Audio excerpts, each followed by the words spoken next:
Hello and welcome everyone, welcome to agriculture Adda 24/7। दोस्तों, ये हमारी फाउंडेशन क्लास है जिसमें हम लोग रोज कुछ अच्छा क्रॉप फिजियोलॉजी के बारे में पढ़ रहे हैं। एक एक करके सारे चैप्टर्स को अच्छे से कवर कर रहे हैं। ये फाउंडेशन में हम लोग छोटी छोटी चीज़ों को बहुत अच्छे ढंग से कवर करने का काम कर रहे हैं। दोस्तों, अगर आप इसको एक बार बहुत अच्छे से कर लेते हैं तो विश्वास मानिए, आप किसी भी एग्जाम में बैठेंगे तो आपको बड़ा मजा आने वाला है। चलिए ठीक है, अपनी क्लास को एज यूजुअल स्टार्ट करते हैं। सबसे पहले welcome to all of you. और एक बात बेटा, अगर आपने अभी तक मेरा ऐप इंस्टॉल नहीं किया तो ऐप को इंस्टॉल कर लेना और चैनल को सब्सक्राइब करना नहीं भूलेंगे। ठीक है, चलिए बेटा, हम बता दें, ये क्रॉप फिजियोलॉजी का जो फाउंडेशन क्लास है, इसमें हम लोग छोटे छोटे जो भी एग्जाम्स हैं, स्टेट एग्जाम्स हो गए या फिर हमारे एग्जाम जो IBPS AFO हो गया, नाबार्ड हो गया, ऐसे एग्जाम्स जो स्टेट PCS हो गया या फिर हमारे MSc का एग्जाम हो गया, इन सब में जो बहुत ही यूजफुल है उस क्रॉप फिजियोलॉजी को हम लोग यहाँ पर कवर कर रहे हैं। आज के टॉपिक में हम लोग फोटो पीरियडिज्म को और हम लोग वर्नलाइजेशन को बहुत अच्छे से समझेंगे। इसके बाद हम लोग PGR पे मूव कर जाएंगे। ठीक है, चलिए एक एक करके सारी चीजों को समझते हैं। हमने लास्ट जो वीडियो था उसमें क्वेश्चन पूछा था कि वाटर पोटेंशियल प्योर वाटर का कितना होता है, तो बच्चों ने आंसर जो भी दिए बहुत अच्छे थे। प्योर वाटर का कितना होता है बेटा? 0 होता है, जो मैक्सिमम होता है। ठीक है ना, वो मैक्सिमम भी था और 0 भी था। अगर आप इसके बाद कुछ भी ऐड करते हो तो वो कैसा हो जाता है? निगेटिव होता चला जाता है। एकदम आप सभी लोगों का आंसर कैसा था बेटा? राइट था। आज भी हमने जो क्वेश्चन दिया है वो बहुत ही अच्छा है। एक बार क्वेश्चंस को लगाओगे तो तुम्हें मजा तो आ ही जाएगा। चलिए ठीक है, अपनी क्लास को स्टार्ट करते हैं। ठीक है, चलो। क्रॉप जो हमारी प्लांट फिजियोलॉजी है, इसमें हम लोग प्लांट ग्रोथ जो रेगुलेटर्स हैं, जिनको हम लोग बोलते हैं पादप, जो हमारे वृद्धि नियंत्रक हैं, उनकी बात करेंगे। ये वृद्धि को क्या करते हैं? नियंत्रित करते हैं। वृद्धि को कैसे होना चाहिए, कैसे कैसे उस पर नियंत्रण किया जा सकता है। जैसे कि अगर हम लोग अपनी बात करते हैं ह्यूमन की, तो हमारे में भी बहुत सारे नियंत्रक हैं। जैसे अगर आप बात करते हैं, जब आपके बॉडी में कोई भी चेंजेस हो रहे होते हैं तो हार्मोन्स का बहुत बड़ा रोल होता है। हालांकि हमारे हार्मोन्स जो हैं वो कहाँ बन रहे हैं और कहाँ यूज हो रहे हैं, इनका साइट अलग अलग हो सकता है, लेकिन प्लांट में कुछ ऐसा होता है, हार्मोन्स का वर्क उनके वृद्धि को बढ़ाने या फिर उनके वृद्धि को रोकने या फिर उनकी डॉर्मेंसी में यूज होता है।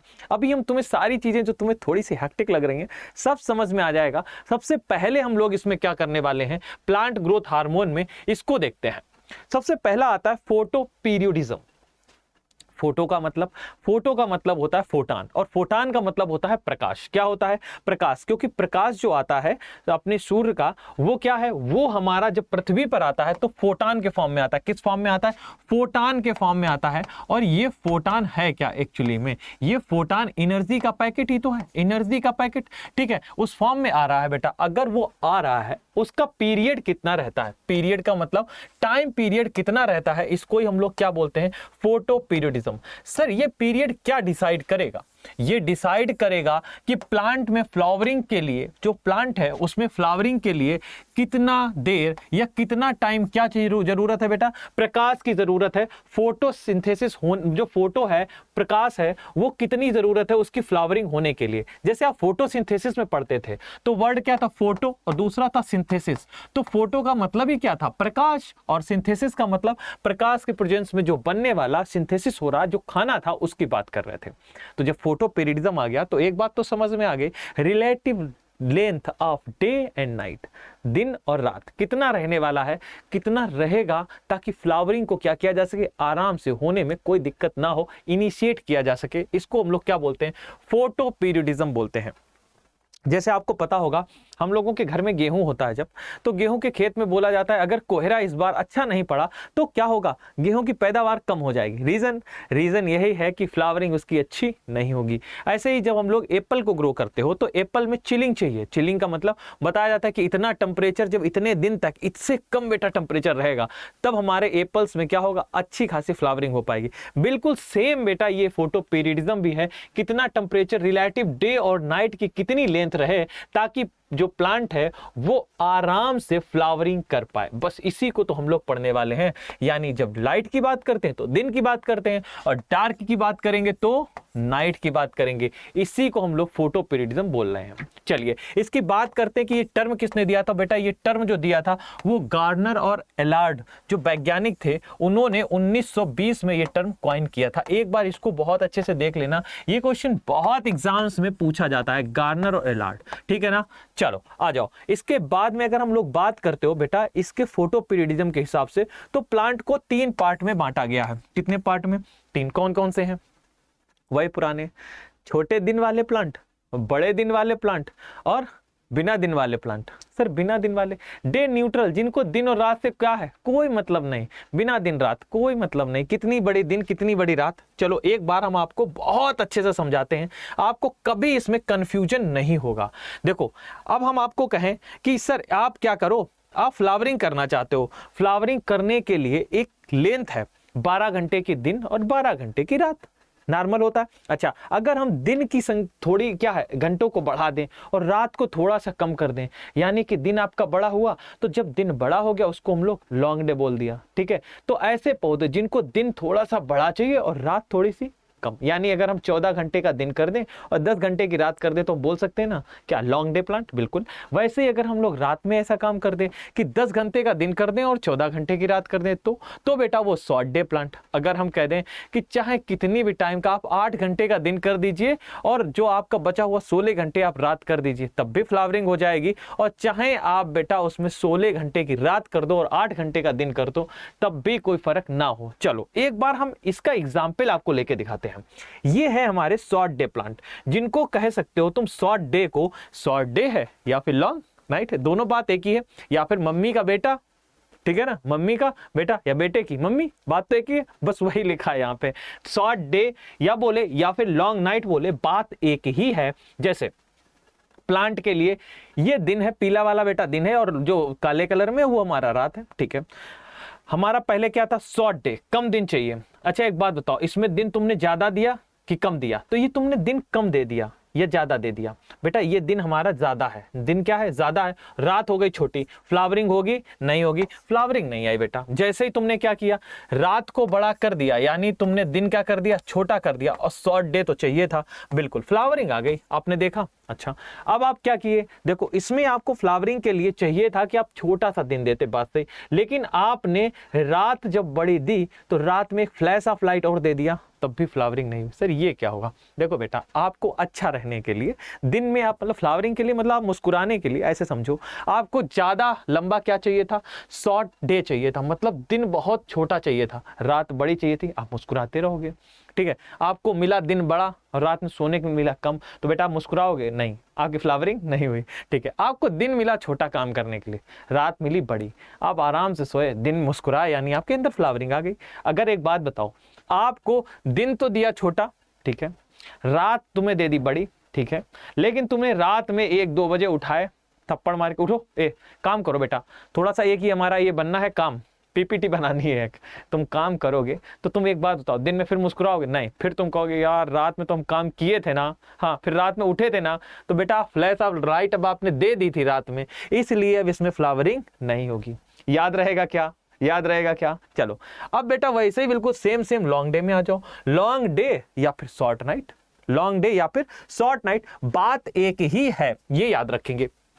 इसको लॉन्ग डे दे दिया, देखो ये लॉन्ग डे हो गया, शॉर्ट नाइट, फ्लावरिंग आएगी, बिल्कुल आएगी साहब। इसको दिन तो बहुत चाहिए, काम करने में एक नंबर है, बस इसे काम ज्यादा दे दो, दिन में देखो बढ़िया रह लिया। इसको तुमने दिन छोटा दिया, रात बड़ी कर दी, तो फ्लावरिंग नहीं देगा। अच्छा अब एक बात बताओ, तुमने इसे दिन जो दिया था वो छोटा ही दिया, रात तुमने बड़ी दे दी, फ्लावरिंग नहीं आनी चाहिए थी, लेकिन तुमने रात में उठा के इससे फिर काम करा लिया, तो बेटा रात में उठा के इससे काम कराओगे या आराम से कर देगा, कहेगा हाँ यार हम तो ज्यादा देर रहने वाले हैं, तब तो फ्लावरिंग ही देते हैं, तुमने कम दिया तो हम नहीं दे पाए, लेकिन अगर तुमने रात में उठा के हमसे काम करा लिया, एक फ्लैश ऑफ लाइट जो हमने रात में दे दी इसको, ये मुस्कुराएगा, इसको कोई दिक्कत ही नहीं है ना। क्यों? क्योंकि ये तो पहले से ज्यादा दिन का आदि था।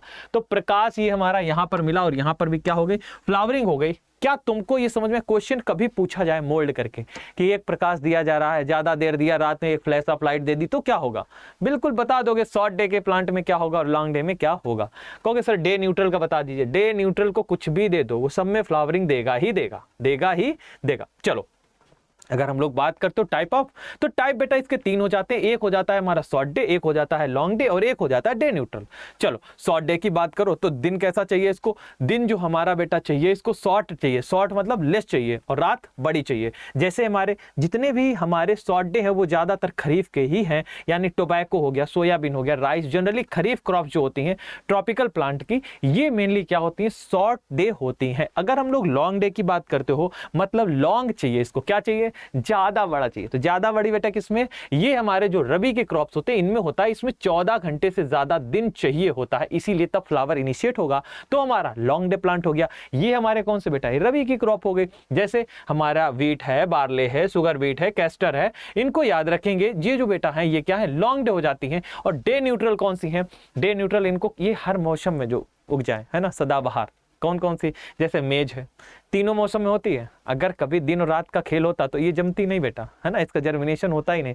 रबी में भी मेज, खरीफ में भी मेज, जायद में भी मेज, तो समझ गए ना ये चीज। चलो अच्छा, टमाटर हो गया, बकवीट हो गया, सनफ्लावर, कॉटन, कुकुम्बर, दिन रात से कोई मतलब ही नहीं, कितना भी दिन दे दो, कितना भी रात दे दो। देखो ये है कुकुम्बर है, कॉर्न है, सनफ्लावर है, डे न्यूट्रल प्लांट है बेटा, इनको कुछ भी मतलब नहीं, दिन कितना दे रहे हो और रात कितनी दे रहे हो, ठीक है। देखो ये है, ये प्लांट है, इसको तुमने 12 घंटे देना चाहिए था, तुमने इसमें ज्यादा दे दी, छोटी रात कर दी, फ्लावर आया, फ्लावर आ गया। चलो अच्छा इसमें दे दो, छोटा सा दिन, बड़ी रात, फ्लावर आया, आया। अच्छा चलो इसमें आ जाओ, इसमें हमने दिन छोटा दिया, रात दी बड़ी, लेकिन बीच में फ्लैश ऑफ लाइट दी, फिर भी फ्लावर आया। क्यों, क्योंकि ये डे न्यूट्रल है, इसमें दिन और रात का कोई खेल है ही नहीं। याद आ गया, समझ गए। चलो आ जाओ, अब हम लोग बात करते हैं वर्नलाइजेशन की। व्हाट इज वर्नलाइजेशन, वर्नलाइजेशन जैसे शब्द आता है वर्नलाइजेशन, तो वर्नलाइजेशन जो टर्म था बेटा, ये हमारा लाइसेंको को द्वारा दिया गया। कब, 1920 में। किसके द्वारा, लाइसेंको के द्वारा 1920 में दिया गया। सर ये वर्नलाइजेशन है क्या, समझ में आना है, नहीं, चलो देखो दिखाते हैं।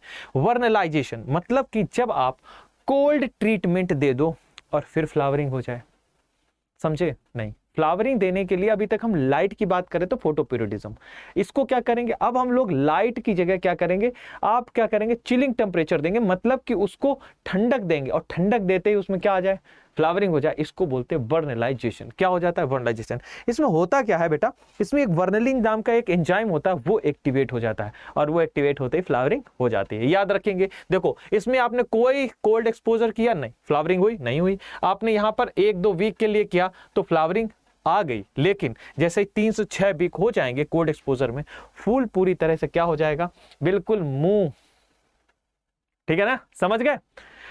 चलो अब हम लोग आते हैं आगे। ये हमारा देखो प्लांट है, इसमें वर्नलाइजेशन, आराम से बर्फ पड़ी थी बेटा, और ये क्या हुआ, आराम से बेटा फ्लावरिंग दे गया। चलो आ जाओ, बात करते हैं वर्नलाइजेशन की। तो vernalization is the cold treatment. Cold treatment मतलब इसमें ठंडक दे दी, फ्रिज में रख के फ्लावर इनिशिएट कर दिए, ठीक है ना, ऐसे याद कर सकते हैं।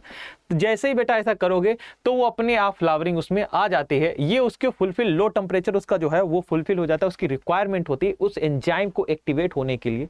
कुछ दिन तक क्या चाहिए, कुछ दिन तक बिल्कुल निम्न टेम्परेचर, यानी बहुत कम तापमान चाहिए होता है, तुरंत ये एंजाइम एक्टिव हुआ और फ्लावरिंग कर देता है। याद रखेंगे। चलो अब हम लोग आते हैं प्लांट ग्रोथ रेगुलेटर पे बेटा।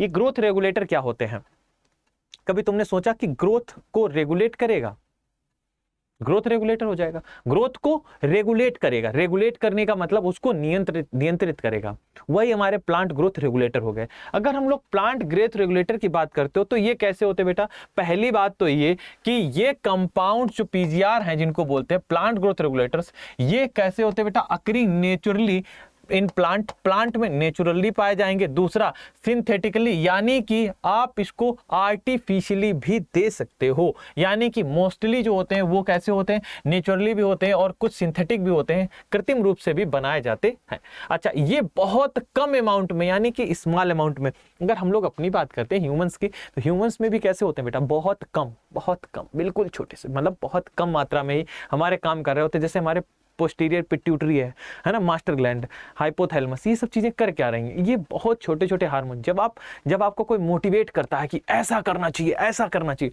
तो होता क्या एक्चुअली में? कुछ नहीं, आपके हार्मोन्स एक्टिवेट हो जाते हैं। वही हार्मोन जो आपको क्या देते हैं? ऊर्जा देते हैं, आपको शक्ति देते हैं, आपको कुछ करने की जो आपके अंदर जज्बा पैदा होता है कि हम कुछ भी कर लेंगे बेटा, वो क्या है? वही हार्मोन्स थे। लेकिन क्या तुम्हें लगा कि वो ज्यादा मात्रा में स्रावित हुए? थोड़े में ही तो आपके क्या बवाल मचा दिया, और ज्यादा कर देंगे तो कुछ नहीं, ज्यादा नहीं होते। ठीक है, चलो इनको ही हम लोग क्या बोलते हैं? इनको ही हम लोग बोलते हैं पीजीआर। ये प्रमोट करते हैं, क्या प्रमोट करेंगे या तो इनहिबिट करेंगे।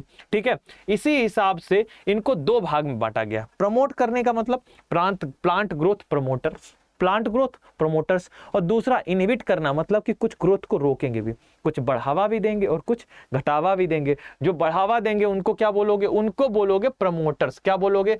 Plant growth promoters.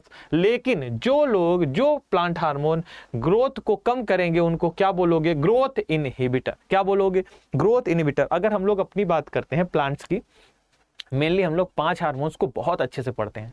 वो 5 में जो 3 होते हैं, ऑक्सिन, साइटोकाइनिन और जिब्रेलिन्स। ऑक्सिन, साइटोकाइनिन और जिब्रेलिन्स बेटा जो होते हैं, वो 3 कौन होते हैं? वो 3 होते हैं हमारे प्लांट ग्रोथ प्रमोटर, जो क्या करते हैं? इंक्रीज करते हैं, मतलब बढ़ावा देते हैं।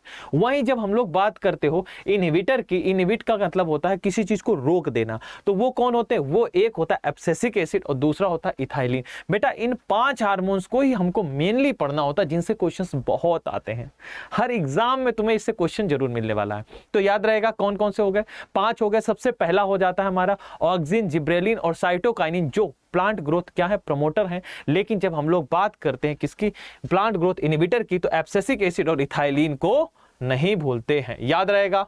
चलो आगे आ जाओ बेटा, हम लोग अब बात करने जा रहे हैं ऑक्सिन की। आज हम लोग ऑक्सिन हार्मोन को बहुत अच्छे से जानने वाले हैं। इसके काम बहुत पूछे जाते हैं, तो काम भी हमको याद कर लेने हैं। चलो, W.F. बेंट इनसे जुड़े हुए एक वैज्ञानिक हैं। इन्होंने क्या किया? इन्होंने काम किया कि जो पहले ये पता लगा कि ये आखिर होता कहां पर है।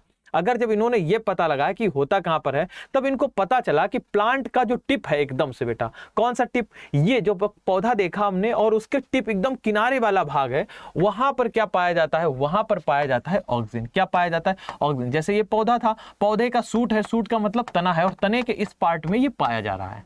इन्होंने एक टेस्ट किया कि हमने प्रकाश दिया, ऐसे करके प्रकाश बल्ब लगाया, और बल्ब लगा के देखा तो क्या हुआ? यहां पर ऑक्सिन की एक्टिविटी ज्यादा थी, तो ऑक्सिन धीरे से अपने आप को क्या कर गया? ऐसे करके मूव कर गया। प्लांट ऐसा था, ऐसे करके मूव कर गया। रीजन, जहां प्रकाश ज्यादा होता है ये उधर की तरफ चलने लग गया। क्या करने लगा?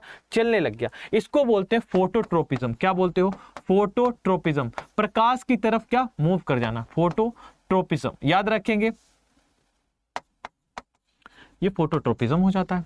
ठीक है, जब ये डिस्कवरी हुई है तो ऐसे करके पता चला कि इसकी सूट की टिप पे क्या पाया जाता है? सूट की टिप पे बेटा ऑक्सिन की कंसंट्रेशन सबसे ज्यादा होती है, इसलिए प्लांट मूव कर जाता है। इन्होंने इस वाले पार्ट को ही काट दिया तो देखा ये प्लांट क्या हुआ? सीधा है, फिर कोई दिक्कत नहीं, यानी एकदम से कंट्रोल कंडीशन में। लेकिन फिर प्लांट ग्रो होता है और ऊपर वाले पार्ट फिर देखते हैं ये आ जाता है और अपने आप को घूमने के लिए मजबूर कर देता है। ये हमारा ऑक्सिन होता है। अगर हम प्रकाश इस साइड से देते हैं तो इसमें भरा हुआ ऑक्सिन कुछ इस साइड में ज्यादा लग जाता है। जब हम लोग प्रकाश इस साइड से देंगे तो ये ऑक्सिन कहाँ लग जाएगा? इस साइड पे ज्यादा लग जाएगा। इससे हमको समझ में आ जाता है कि ऑक्सिन की कंसंट्रेशन जिधर प्रकाश देते हो उस साइड में ज्यादा होता है।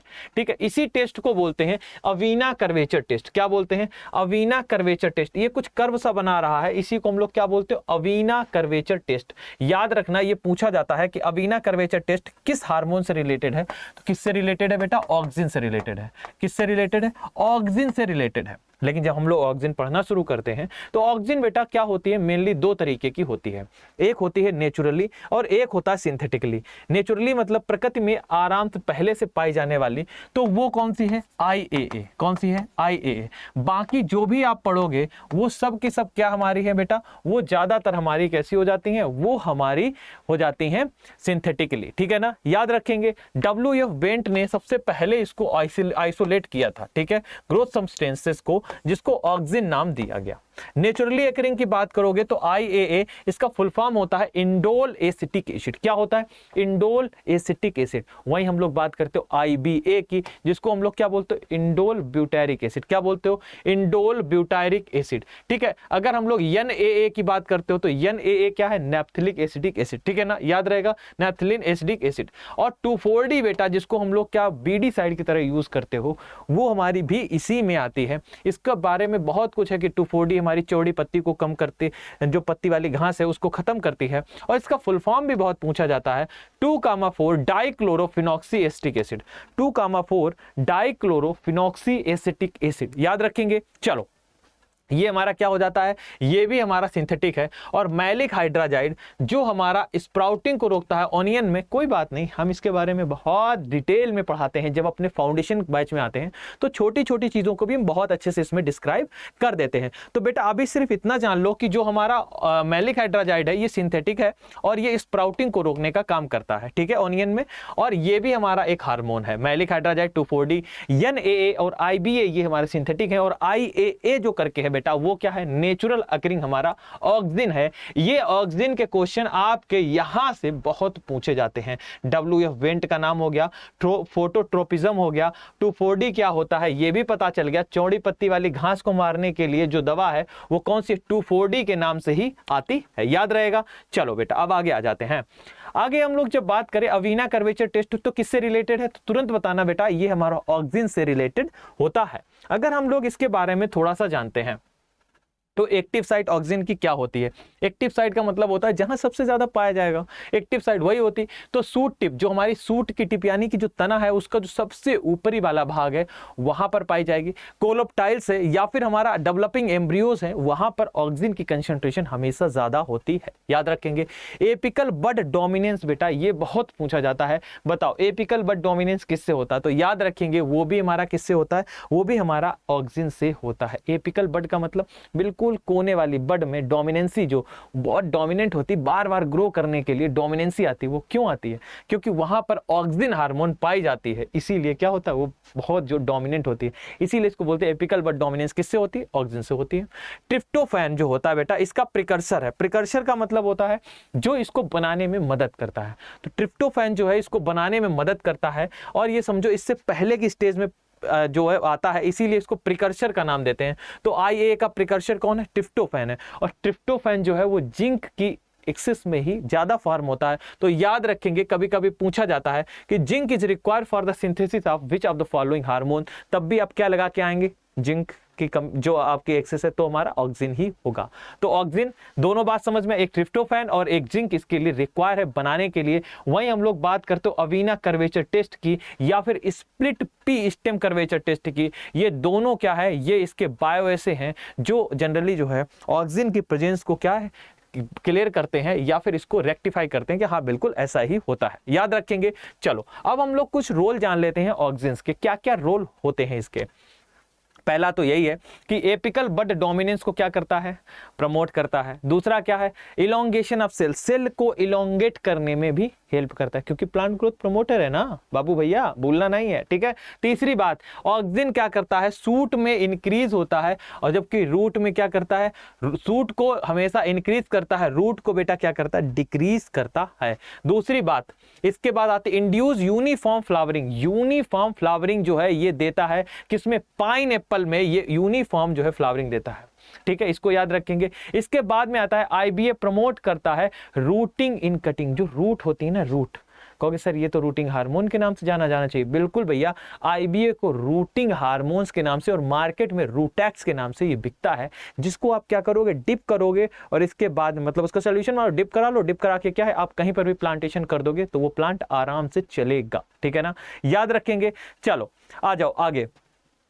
हाँ चलो आगे आ जाओ। आगे बेटा क्या है? आगे हमारा है क्वेश्चन एक आपके लिए जो बहुत ही अच्छा क्वेश्चन है, और इसका आंसर आपको देना है कमेंट बॉक्स में। अगर हमारी चीज तुमको थोड़ी सी भी समझ में आती है तो यार बाबू भैया तुम तारीफ नहीं करते हो, हैं? कम से कम लिख दिया करो कि सर जी समझ में आ गया, मजा आ गया। मतलब इससे अच्छा कुछ भी नहीं, है ना, लिख दिया करो यार। अच्छा एक और बात, जो हमारे क्वेश्चंस होते हैं ये हम बहुत इंपॉर्टेंट क्वेश्चंस इसमें एक लेके आते हैं क्वेश्चन ऑफ द डे के नाम से। बेटा क्वेश्चन ऑफ द डे आज ये है कि बताओ व्हीट जो होता है, व्हीट गेहूं, बेटा गेहूं कैसा है, डे न्यूट्रल है, शॉर्ट डे है, या फिर लॉन्ग डे है, या फिर नन, मतलब इनमें से कोई नहीं। तो एक तो कमेंट बॉक्स में ये बताना, ठीक है। दूसरा ये बताना जो तुम देख रहे हो तुम्हें मजा आ रहा है, अगर मजा आ रहा है तो बेटा कम से कम बता दिया करो, है दोनों बातें।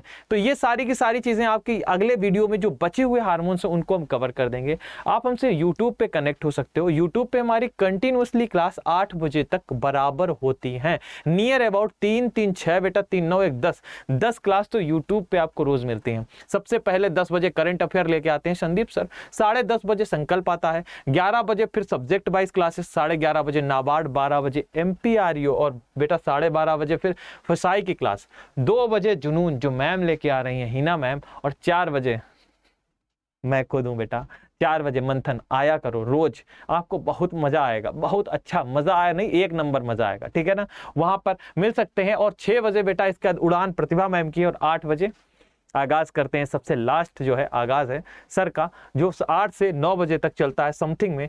तो ये क्लासेस हमारे यूट्यूब का शेड्यूल है, आप इस पे ऐड हो सकते हो, बराबर इसका मजा ले सकते हो। साथ में अगर कोई बच्चा बैच परचेस करना चाहता है, फाउंडेशन से 0 to हीरो बनना चाहता है, मतलब उसे सारी चीजों को बहुत अच्छे से पढ़ना है, क्योंकि कुछ चीज़ें यहाँ पर कवर नहीं हो पाती हैं, बिल्कुल जायज़ सी बात है, सारी चीज़ें यहाँ कवर नहीं हो पाती हैं। तो आप यहाँ पर हमसे जुड़ सकते हो। IBPS AFO का फाउंडेशन बैच है, जो अभी अभी कुछ दिन पहले, मतलब कि 23 तारीख से 16 तारीख से, अगला बैच जो है हमारा 9 तारीख से बेटा क्या है आने वाला है, तो उसमें ऐड हो सकते हो। IBPS SO का बैच, नाबार्ड के बैच में, या फिर MPRU या फिर UPSSC किसी की बैच में आप इनरोल हो सकते हो by using code Y783A। Y783A लगाते हुए आपको मैक्सिमम डिस्काउंट भी मिल जाएगा, और सारे टीचर्स आपके लिए अवेलेबल हो जाएंगे। अगर आप सारी तैयारी एक साथ करते हो तो आपके लिए है एग्रीकल्चर का महापैक, और ये महापैक आपको सारी की सारे जो भी आपके बैचेस हैं, ईयर वाइज आने वाले सारे बैचेस में आपको इनरोल्ड रखेगा,